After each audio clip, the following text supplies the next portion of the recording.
Has someone ever told you to get on LinkedIn and just connect with someone, get a job, get ahead, connect with that person that's the hiring manager, and you think LinkedIn is so overwhelming. I need to be better at that. Well, if you ever thought that, this episode is for you.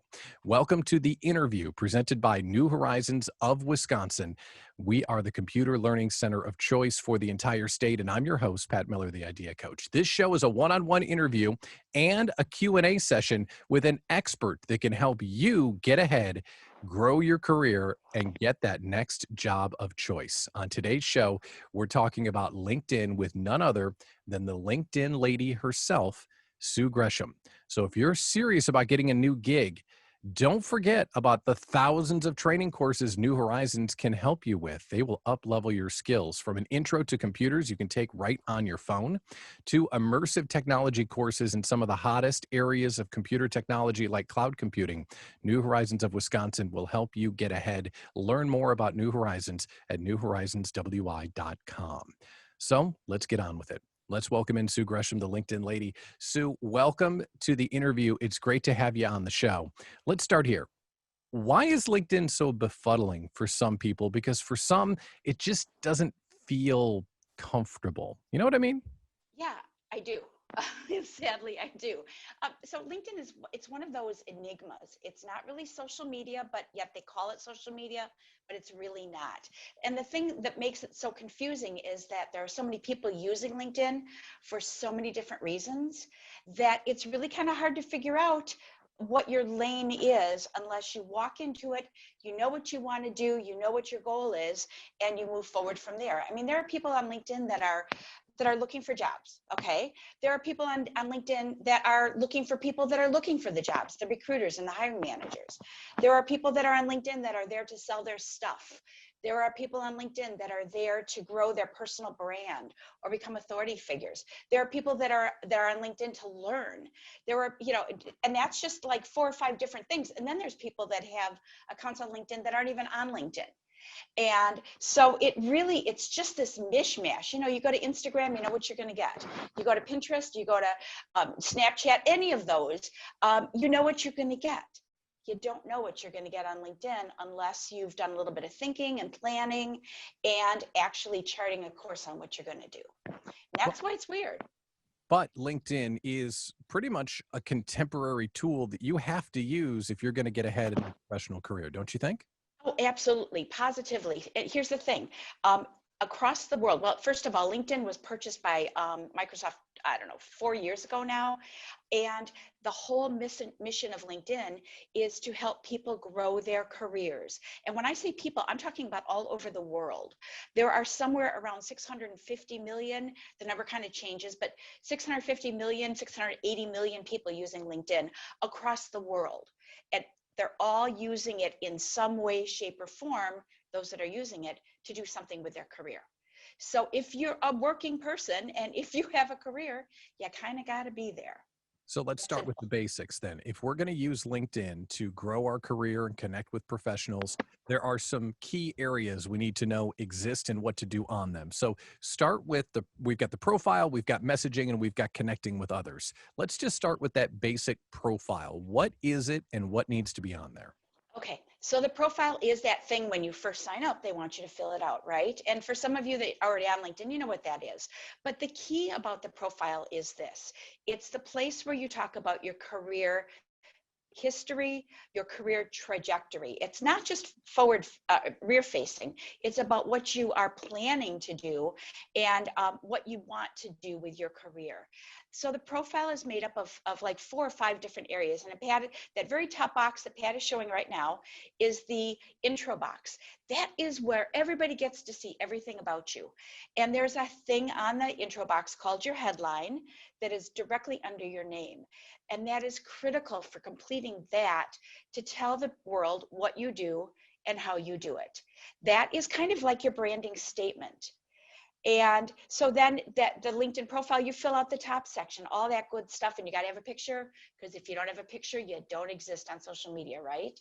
People think that you're a spammer and whatever. So it's got to be a picture of you. But the rest of your profile that's so important you fill out are the pieces that are a little bit lower below.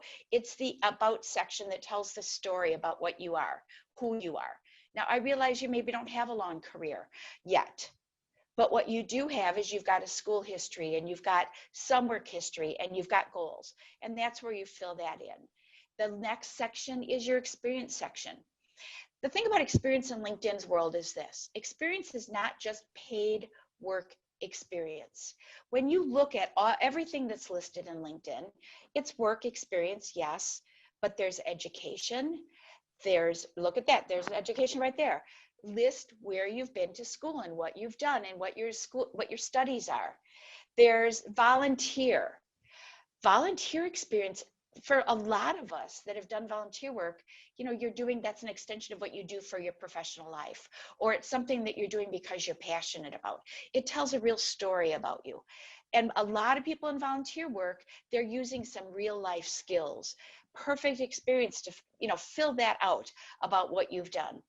And then there's another section that is critical to LinkedIn that has to be absolutely positively filled out, and that's the skills area. The skills area are your keywords. And because LinkedIn is an online networking job site, professional site, the keywords about your skills and your job titles are critical that you fill that out, because that's how the whole search algorithm works.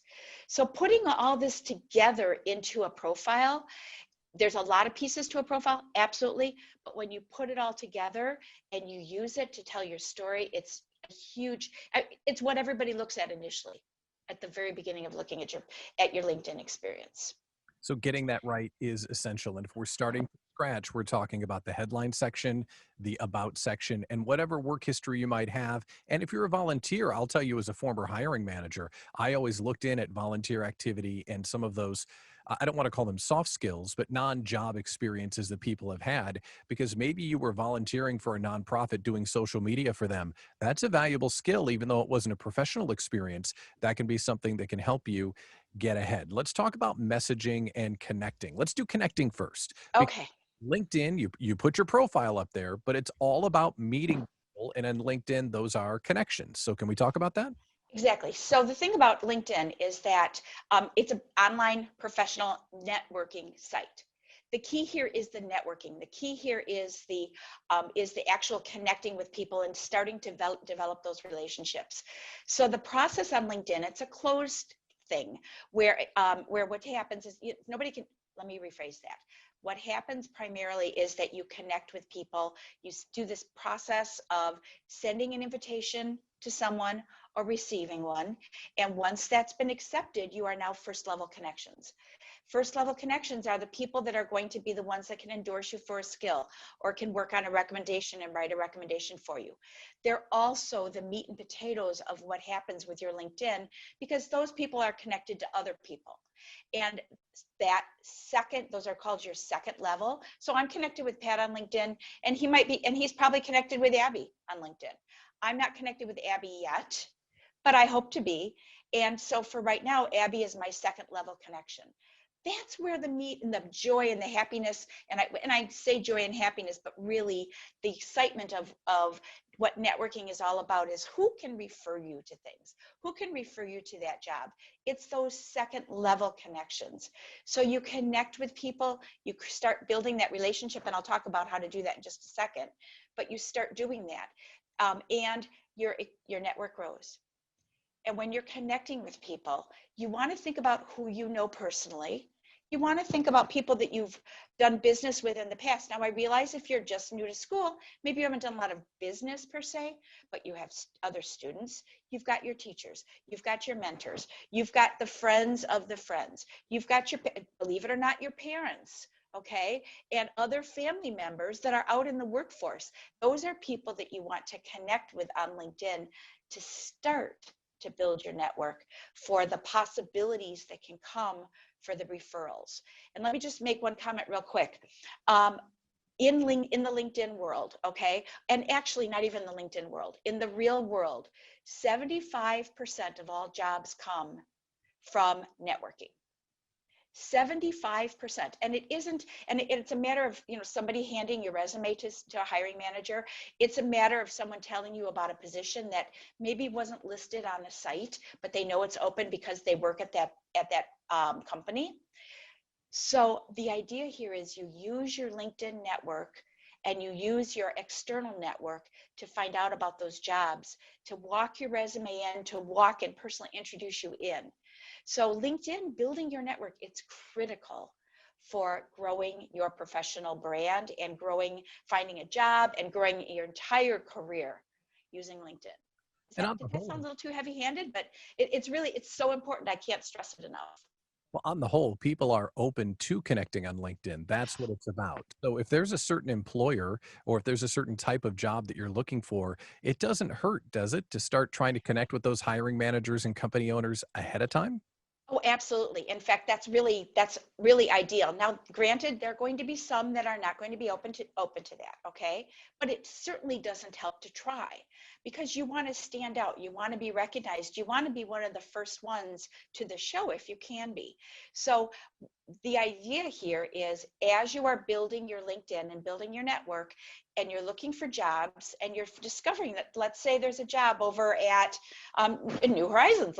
Let's say New Horizons. There's a job that might be really interesting there for you. Okay, who do you know there? Well, you're going to look to see your connections. You're going to type in New Horizons. Okay, and you're going to see all the people that work there and you're going to see how you might be connected, and then you reach out and you send them a message within LinkedIn and you either try to connect with them and say, hey, I'm interested in this position, or you reach out to them through somebody else and you actually say, I'd love to have a conversation with you about this position. They're just like Pat said, they're so open. People are so open to networking and communicating that way. So use it as a tool to get in and connect and find out. And then here's a tip. Here's like my job seeker hot tip of the world. When you find someone that you're going to be interviewing with, whether you connected with them or not, look them up on LinkedIn. Read their profile. Get an idea of who they are, what their history is. You'll even see maybe where they volunteered. Here's the hot tip. Take a look and see if they have written any recommendations for anyone. Because typically when someone writes a recommendation, they're writing the recommendation based on something that they feel is important. Okay? It gives you an insight into what makes that hiring manager or that interviewer tick. And walking into being a little prepared in your interview is huge for being able to answer those questions the right way. That's great stuff. We have a couple of questions in the chat we're going to get to in just one second, but I do want to Great. show, because if someone's not advanced on LinkedIn, exactly what you were talking about. So let's say, just for example, that I wanted to get a job. There was an opening with the Milwaukee Brewers, and I really wanted to work for the Brewers. And I could search Milwaukee Brewers in the search box, and then it would show who are my connections there. And let's say Sharon McNally was the person I was going to interview with. So then I could look up Sharon's profile. Correct? Am I doing all this? You're doing it exactly right. Keep going. You got it. Learn all about what she's done in the past. And then you can see the skills and endorsements and the recommendations she's given. So you click on given here and you can see other people that she has referred. Perhaps some of these people I might know. And you can learn what Sue was talking about. So it was going into the searching the company, finding the employee. And then let's say I wanted to connect with Sharon, either in advance of the interview or in general. When you click connect, you can add a note. Should you always add a note when you try and connect with someone? Always. And especially if you have never met them. If you don't know them in person, if you're connecting with your brother, maybe you don't have to, but always add a note. And the idea that you want to say when you're personalizing that note is hi, and let them know why you're interested in connecting. If you've met them before, you want to remind them where you've met them. Okay. If you've heard something good about them, you want to mention that. Certainly, anything you can do to praise them, or praise is the wrong word, but you know what I'm saying. Anything you can do to make them feel good is really important, as long as it's true. And tell them why you want to connect. I'd like to connect with you because I'm interested in the position at the Brewers. Mhm. If you're open to connecting, I would really appreciate it. And there may be some people that won't be open to connecting, but there may be some that really are. The fact that you're taking that initiative is very definitely going to help you stand above the group.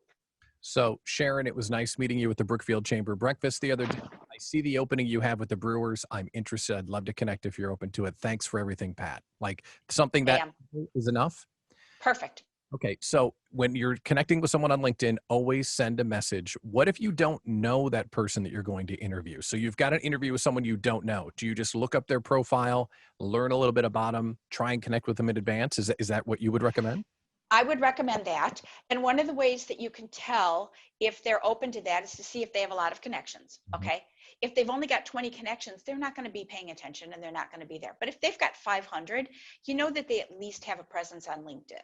So I would use that as a barometer, whether if they've got more than 500 connections, generally speaking, that means that they are open to having, to talking and to meeting with people that they don't know in the LinkedIn space. So go for it. Absolutely. Let's And talk. then if you don't know who the hiring manager is, let's say that you see a job and you don't know who is involved in that process. Your best bet is to still then go look at the brewer page, okay? Go look at the brewer company page and get an idea to learn more about the brewers themselves. Of course, we know about the brewers, but we don't necessarily know about what is important to them from a standpoint of internal workings. So do your research and use LinkedIn for the company page for finding out about the brewers. Go to their website, which is exactly what Pat is doing right here. Okay. And you'll get a list of, not only you can do this in LinkedIn, you'll get a list of who works there and who they are. On the brewer company page, you get that. If you're not going to the brewers, if you're going to, say, Johnson Controls, they maybe don't list, they're not going to list all their employees. But a company that's big and like the brewers will. And you might get an idea about who might be the people. Oh, slow down. There's human resources right there on the company website. The same thing is true if you're looking at the LinkedIn company page. The company page on LinkedIn is going to list who works in the HR department at the brewers. 700, it says all 736 employees. That is not necessarily everyone that works there now. They could be past, but you're going to see that there's going to be a whole bunch of really interesting information there about who you might be interviewing with. Let's You talk can, about the jobs oh, tabs too. So let's okay, find it. great. So you've talked us through how to connect with people, which is great. Some of the stuff that needs to go in our profile, which is awesome. The best practices of how to connect with someone when we don't know them and when we do. But what about the jobs tab? Is that a legitimate place to try and find work? It is hugely, it is hugely legitimate because, first of all, I just looked, and yesterday there were over 4 million jobs posted on LinkedIn in the United States. I just looked at this yesterday.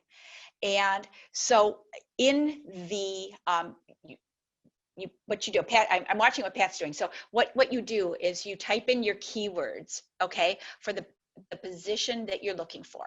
So let's say you're looking for, okay, help desk manager. Why? Let's go for that. And you will see a whole list of positions that are available listed on LinkedIn. I want to give you a heads up. Some of those might also be listed on Indeed and some of those other spots, but they're listed here on LinkedIn. The people that are listing the jobs here on LinkedIn are paying to list them, okay? And some of the companies are paying big bucks. So they are mostly much more legitimate than they are on Indeed. You take a look, you can read all about the job. The job premium, the job seeker premium allows you to see a whole bunch of even better criteria about who else is applying for the job, the keywords, the skills that those people have, okay? But here's the thing, there is an easy apply button over right there.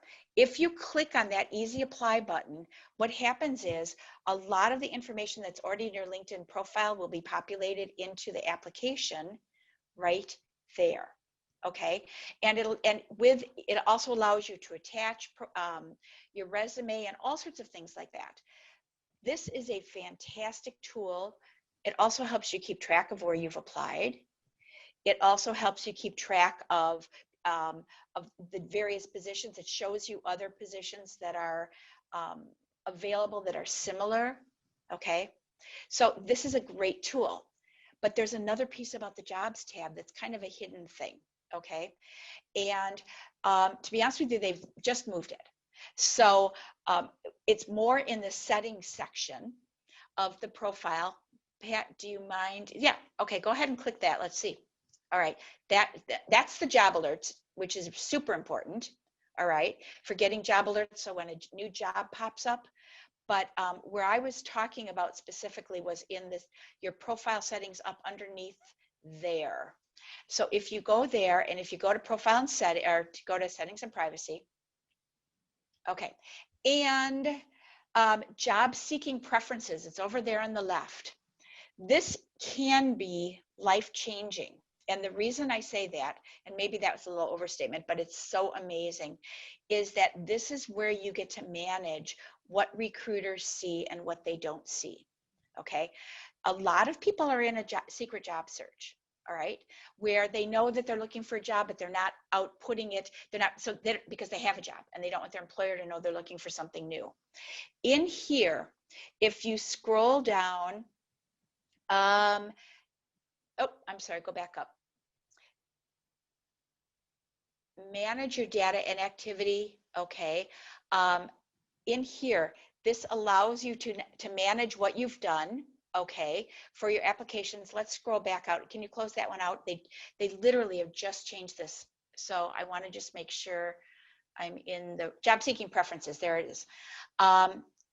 Keep scrolling down just a smidge here.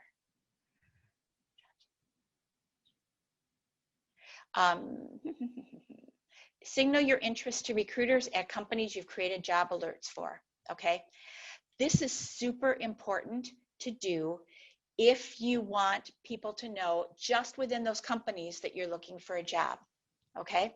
So and then click manage job alerts if you could right there for just a second. Okay. Thank you. So we're going through this. Every time a job comes up that is in your list of job titles that you're interested in, you want to make sure that you have an alert saved so that you're one of the first people that knows about it. It's like Indeed, but like I said before, the jobs that are here are way better. Thank you. Pat's doing a great job of driving for me as I'm talking about this. Keep up. He's doing a great job. If Pat, could you go back to your profile for just a moment? Okay. All right. There is this other box you may have noticed. It's at the bottom of your top box. Oh, scroll back up. It's called Show Recruiters You're Open to Work. Okay, if you could click on that, Pat, for just a minute. This is also something that you should all turn on for those of you that are looking for jobs. Okay, if you click the Add Job Title up at the top, this is where LinkedIn will let you load in a whole bunch of different titles for jobs that you're looking for. Think about this. You're looking for cloud computing, you're looking for cloud consultant, you're looking for webmaster, whatever all of those words and job titles are. You can list up to, I think it's 10, but it may have changed, job titles that you're interested in. You can talk about where you're looking for a position. If it's in Brookfield, if it's anywhere else, okay? Outside of the Milwaukee area, putting Greater Milwaukee, add Greater Chicago.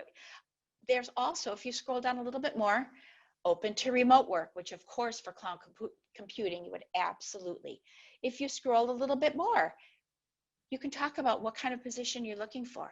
You can talk about whether immediate or flexible. Answer those questions. And then what happens is recruiters will see that. And when I say recruiters, I'm talking people that are paying for paid accounts here. Okay. They're going to see that. You're going to get pinged and you're going to find out all about jobs and they're going to reach out to you. It's a fantastic tool.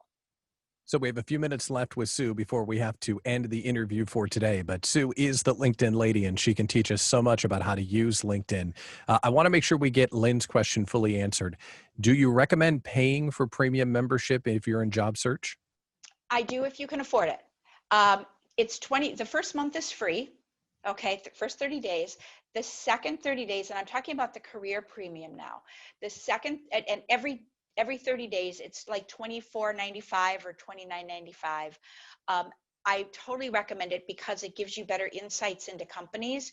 It shows you what the other people that are applying for jobs, it shows you how you rank against them applying for that position. here's the other thing.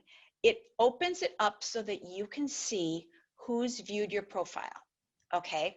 And that is one of these great, now, let me back up. Recruiters have that hidden. So if a recruiter is looking at your profile, you're not going to know that. But most hiring managers that are not truly recruiters, if they look at your profile, it's nice to know that they're looking. On top of that, there may be other people in the industry that are interested in looking at your profile. You get a chance to see everybody that is doing that. And then you can then reach out to them and talk to them and have conversations, do that messaging thing within LinkedIn. The other value about that, oh, and you can see who's viewed your LinkedIn, your profile for 90 days. It's not just those 5. The other benefit to that is there's this thing called in-mails within LinkedIn. And it allows you the opportunity to send messages to people. These are paid messages, people that are maybe a little hidden, that aren't accepting regular open messages. It allows you to send a message to them. To do that, if you wanted to find out more about their company, or if you wanted to reach out to schedule a coffee meeting. Okay, so the in-mails are a great practical tool that's part of the premium package that you can use. And there's a whole bunch of strategies on best practices for doing that. So I'm really glossing over the top, but all the possibilities are amazing. Let's talk one more thing before we wrap up today. One of the things that I think is confusing about LinkedIn, unlike Twitter or Instagram, it's really not something that people are going to judge you about what you're posting and how frequently you're posting, right? It's really about having a great profile and making those connections with individuals. It's not someone going through your feed to see all of this brilliance that you've posted online. Is that right? Well, they are going to be looking through your feed, okay? The recruiters are going to be looking to see what it is that you're talking about, because what you post and what you talk about is really an indication of who you are, right? In LinkedIn, we don't see a lot of the junk. Certainly do not do political or religious, okay? Don't. This is business. Unless you're running for political office, now that's a whole nother story, but we're not. So you want to avoid any kind of inflammatory things. Recruiters will be, and people will be looking and judging you based on how professional you appear. That being said, if you're not posting anything, that doesn't hurt you, okay? But it helps you if you are posting content. And here's the thing. So all of you are students. You are all learning, or recent graduates, or you are all learning things about your industry. And I will be honest with you, there's a lot of people that are out there. And when I say out there, I'm talking about even my age, where I don't know best practices of what's going on in your industries and what's new. So if you can be posting and sharing some of that newfound information, whether it's just an article that someone else has written, but sharing some of that information about what's going on that's hot and new and trending in what you've recently learned, it's going to show that you are thinking about your career and growing it. And it's going to show that you're willing, okay, and want to be out there and be part of the new generation that wants to share their information. Well, So think about that, and think about what you can post that people like me that haven't been paying attention to what's going on in your industry would love to learn. well, as you can see, Sue has a lot to share. And if you have I any, do. before we wrap up, please let us know. But Sue, you are available if people want to learn more, maybe take a class. Can you walk us through the opportunities that we have if we're a professional that's looking to upskill in LinkedIn and land our next dream job? Absolutely. Well, thank you for bringing up my website. I am at sue-gresham.com. And if you are interested in, can I offer a freebie? Of Is course. that okay? Yes. Okay. So if you text the number 262-746, I'm sorry, wait a minute. Text the word job to this phone number. I should have said that first. Text the word job, J-O-B, to 262-746-5499. You will get my one sheet LinkedIn best practices for job search. And there are probably 25 tips on there on ways that you can use LinkedIn to improve your chances using job search. So it's just a one sheet. It's just a real quick little list, but 262-746-5499. And you can reach out to me through that text too, that number, and text and say, hey, Sue, tell me more. And I would be glad to fill you in. I have a workshop coming up in a couple weeks for job seekers. But besides that, I teach a course at Parkside for job search. I have all sorts of things I'd love to share with you, specifically to help you land that next or first great job. That sounds fantastic, Sue. Thank you so much for that. And if you'd like to improve your chances of getting that job by improving your skills, you need to check out newhorizonswi.com and chat with our training staff. They're standing by, and here's how you do it. Go to the website, newhorizonswi.com, and down here, we've got a chat box. You drop your name, your email, and your number, and someone like Abby will be standing by to talk with you to learn how you can upskill your career and land the job that you want. That's newhorizonswi.com. Click on the chat box, and seriously, they're standing by. They're ready to help you right now if you want to learn about how you can improve your career.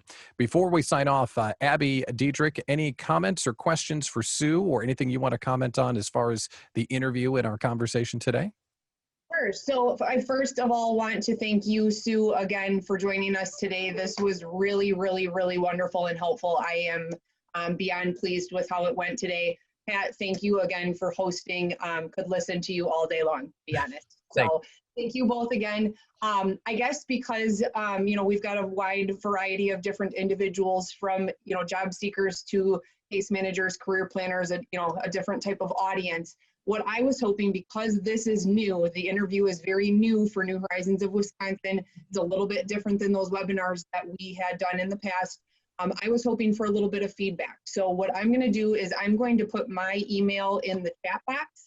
And if you, or, if you feel comfortable, if you have any feedback that you want to share with me, anything we could do better, anything that you wanted to learn more about, I know Sue had mentioned, she'd make herself available, but we would love to hear your feedback on what we could do better, or, what you liked, what you didn't like, things like that. So the other thing that I wanted to encourage, and I'm hopeful that we can all do this, is connecting with one another. Sue stressed building the network, building the people that you know. We were all here today to learn something, in a mutual environment. And I would be, happy to connect with people. I'm sure Sue and Pat would. I know Brian would. So my goal today is to connect with every one of you on LinkedIn, and hopefully we can continue to learn more from each other. So anyone have any questions before we wrap things up for today?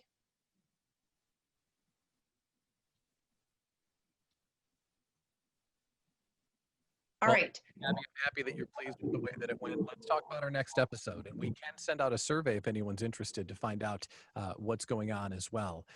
We have our next episode of the interview will be right after the new year, Tuesday at 10 a.m., same time, same day of the week. It's January 5th, and we have Amy Wittenberger scheduled to tell us about how to get ready for an interview and ace the interview and land the job. She's an expert at going through the interview process, answering the questions that people throw your way, and getting yourself ready to get the job when you get the interview. So January 5th, 10 a.m., Amy Wittenberger will be our guest, and we'll be right back here on Zoom. For New Horizons of Wisconsin, thank you for watching this first episode of The Interview. I'm Pat Miller, the Idea Coach. We'll see you next time.